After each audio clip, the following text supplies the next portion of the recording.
Hi, இன்றைக்கி நம்மளோட 35th class தான் நம்ம பார்க்க போகிறோம். இது வந்து பார்த்திங்கன்னா இப்போ கர்சிவ் ரைட்டிங்கில் வந்துட்டு நம்ம ப்ராக்டிஸ் எல்லாம் கம்ப்ளீட் பண்ணியாச்சு. ஒரு 26 லெட்டர்ஸ்க்கும் அதுக்கு அடுத்து ஜாயினிங்கில் வர எல்லா லெட்டர்ஸ் எந்த லெட்டர்ஸ் வந்தாலுமே நம்ம எழுத முடியும். ஸோ அந்தளவுக்கு நம்ம ப்ராக்டிஸ் பண்ணி கம்ப்ளீட் பண்ணியாச்சு இல்லையா. இப்போ வந்துட்டு பார்த்திங்கன்னா நம்ம இப்போ 2 லெட்டர்ஸ் ஜாயின் பண்ணி எழுதுறது நமக்கு தெரிஞ்சிருச்சு இல்லையா. ஸோ அதை வச்சுட்டு நம்ம அடுத்தடுத்து 3 லெட்டர்ஸ் 4 லெட்டர்ஸ் இதெல்லாம் வந்துட்டு ஜாயின் பண்ணி ரைட் பண்ணுற மாதிரி ப்ராக்டிஸ் பண்ணுவோம். ஓகேவா. ஸோ இன்றைக்கி இந்த வீடியோவில் 3 லெட்டர் வேர்டும் அதுக்கப்புறமா 4 லெட்டர் வேர்டும் எப்படி ஜாயின் பண்ணி எழுதலாம் அப்படின்றத பார்க்க போகிறோம். உங்களுக்கு பிடிச்ச மாதிரி சில வேர்ட்ஸ் வந்து எடுத்து வச்சுக்கோங்க. அதை வந்துட்டு நீங்கள் ரைட் பண்ணி பாருங்கள். ஓகேவா. நீங்கள் 3 லெட்டர் 4 லெட்டர் தான் எழுதணுன்ட்டு இல்லை, அதுக்கு மேலே கூட உங்களுக்கு பிடிச்ச மாதிரி நீங்கள் எழுதி பாருங்கள். ஓகேவா. இப்போ நான் வந்துட்டு இந்த வீடியோவில் 3 லெட்டர் 4 லெட்டர் வேர்டு எழுதுகிறேன். அதுக்கு அடுத்து பார்த்திங்கன்னா நிறையா லெட்டர்ஸ் இருக்கிற மாதிரி ஒரு வேர்டு வந்து நம்ம எழுதி ப்ராக்டிஸ் பண்ண போகிறோம். ஓகேவா. ஸோ நீங்கள் இதை வந்துட்டு நீங்கள் அந்த கிளாஸஸ்லாம் கம்ப்ளீட் பண்ணதுக்கப்புறமா நீங்கள் இதை பண்ணி பாருங்கள்.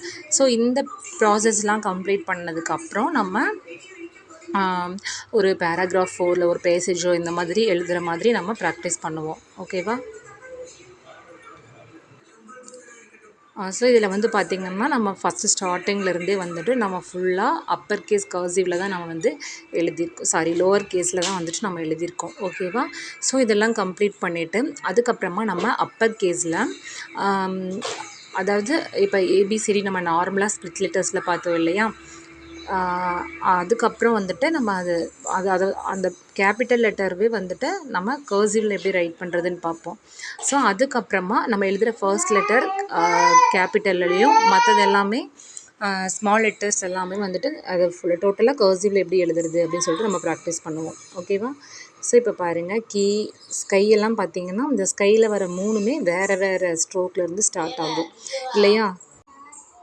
ஸோ இந்த மாதிரி அடுத்தடுத்து எந்த லெட்டர் வந்தாலுமே எல்லாமே வேறு ஸ்ட்ரோக்ஸாக இருந்தாலுமே நமக்கு ஜாயின் பண்ண இப்போ தெரியும் சரியா. அந்தளவுக்கு நம்ம ப்ராக்டிஸ் வந்து கம்ப்ளீட் பண்ணியிருக்கோம். ஓகேவா.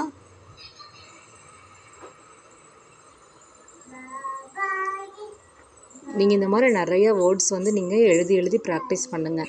ஓகே. இப்போ 30 டேஸ் இருக்குன்னா நீங்கள் வந்துட்டு ஒரு 25 டேஸில் எல்லா ப்ராக்டிஸ் கம்ப்ளீட் பண்ணிட்டீங்கன்னா அதுக்கப்புறம் ஃபுல்லாகவே வந்து பார்த்திங்கன்னா இந்த மாதிரி குட்டி குட்டி வேர்டு எழுதி பாருங்கள்.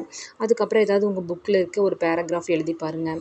ஸோ இந்த மாதிரி நீங்கள் ரைட்டிங் ப்ராக்டிஸ் பண்ணிகிட்டே இருந்தீங்க அப்படின்னா உங்களுக்கு ஒரு 30-35 டேஸ் வந்து உங்களோட ப்ராக்டிஸ்க்கு அப்புறம் நல்ல ஒரு ஃப்ளோவாக உங்களுக்கு அந்த ஹேண்ட் ரைட்டிங் வந்து வர ஆரம்பிச்சிடும். ஓகேவா. ஸோ அதனால் நீங்கள் எழுதி ப்ராக்டிஸ் பண்ணிகிட்டே இருங்க. ஓகேவா. ஸோ நீங்கள் எழுதுறதுக்கு முன்னாடி இப்போ நீங்கள் ஃபஸ்ட்டு நம்ம அந்த 2 லெட்டர்ஸ் ஆஃப் ஜாயினிங் நம்ம கம்ப்ளீட் பண்ணோம் இல்லையா. அதுக்கப்புறம் இப்போ நீங்கள் மாம் அப்படின்ற வேர்டு எழுதுறீங்க அப்படின்னா MOM எப்படி வரும் அப்படின்னு நீங்கள் அப்படியே திங்க் பண்ணி பாருங்கள். எந்த ஸ்ட்ரோக்கில் நம்ம ஸ்டார்ட் பண்ணணும், எப்படி ரைட் பண்ணணும்னு பார்த்துட்டு நீங்கள் எழுத ஆரம்பிங்க. ஓகேவா. ஸோ அதை நோட் பண்ணிவிட்டு நீங்கள் எழுத ஆரம்பிச்சிங்கன்னா நீங்கள் டக்குன்னு நீங்கள் அதை கற்றுக்க முடியும். அந்த ஃப்ளோ வந்து உங்களுக்கு சீக்கிரமாக வந்துடும். அதுக்கப்புறம் நீங்கள் யோசிக்கவே தேவையில்லை. MOM இப்படி போடணும்னு சொல்லிட்டு அது தானாக வந்து வர ஆரம்பிச்சிடும். ஓகேவா. ஸோ அது வரைக்கும் கொஞ்சம் நல்லா ப்ராக்டிஸ் பண்ணுங்கள். இதுக்கப்புறம் பார்த்திங்கன்னா அவ்வளோதான், வாய்ஸ் கொடுக்கறதுக்கு எதுவும் இல்லை. நான் ஜஸ்ட் வந்து நான் ரைட் பண்ணதை மட்டும் உங்களுக்கு வந்துட்டு நான் சென்ட் பண்ணுறேன். ஓகேவா. உங்களுக்கு தேவைப்படும் நினச்சிங்கன்னா நீங்கள் பாருங்கள். இல்லைன்னா உங்களுக்கு பிடிச்ச வேர்ட்ஸை நீங்கள் பிடிச்ச மாதிரி எழுதி பாருங்கள். ஓகேவா. ஏதாவது டவுட்ஸ் இருக்குது அப்படின்னா கேளுங்க. மறக்காமல் உங்களோட ஒர்க்ஸ் எல்லாமே நீங்கள் சென்ட் பண்ணுங்கள். ஓகேவா.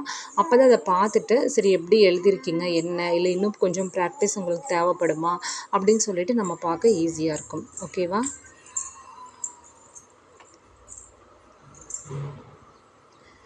நீங்கள் எழுதுறதையும் வந்து கொஞ்சம் அப்படியே அப்சர்வ் பண்ணி பாருங்கள். அதுக்கப்புறம் நீங்கள் எழுதுங்க. இப்போ நீங்கள் வந்துட்டு நீங்கள் வேறு லெட்டர் எடுக்கிறத விட இப்போ நம்ம ரைட் பண்ணிகிட்ருக்கோம் இல்லையா. BAG பேக், CAR கார் அப்படின்னு சொல்லிட்டு நம்ம எழுதிட்டுருக்கோம் இல்லையா. ஸோ நீங்கள் அதை பார்த்தீங்க அப்படின்னாவே வந்துட்டு நீங்கள் நல்லா அப்சர்வ் பண்ணினீங்கன்னாவே உங்களுக்கு அது எழுதுறதுக்கு ரொம்ப ஈஸியாக இருக்கும், யூஸ்ஃபுல்லாக இருக்கும். ஓகேவா. ஸோ நம்ம எந்த ஸ்ட்ரோக்கில் வந்து போடுறோம் அப்படிங்கிறது நீங்கள் பார்க்கும்போதே உங்கள் ஹேண்டுக்கும் வந்து அது ஒரு நல்ல ப்ராக்டிஸாக இருக்கும். டக்குன்னு உங்களால் எழுத முடியும். ஓகேவா. ஸோ அதனால் நீங்கள் பார்த்து எழுதுறதுனாலும் எழுதுங்க, இல்லை உங்களுக்கு பிடிச்ச லெட்டர்ஸ் எடுத்துகிட்டு நீங்கள் ரைட் பண்ணுறதுனாலும் பண்ணுங்கள். ஓகேவா. ஸோ இப்போ 3 லெட்டர்ஸ் வேர்டெல்லாம் கம்ப்ளீட் பண்ணிவிட்டு அதுக்கப்புறமா நான் 4 லெட்டர் வேர்டு எழுதுறேன். ஸோ அதுவும் வந்துட்டு இதே மாதிரி நம்ம ஜாயின் பண்ணி எழுதுறது தான். ஓகேவா? ஸோ அடுத்த 3 லைன்ஸ்க்குள்ளே நம்ம 4 லெட்டர் வேர்ட்ஸ் தான் வந்து ப்ராக்டிஸ் பண்ண போகிறோம். ஓகே.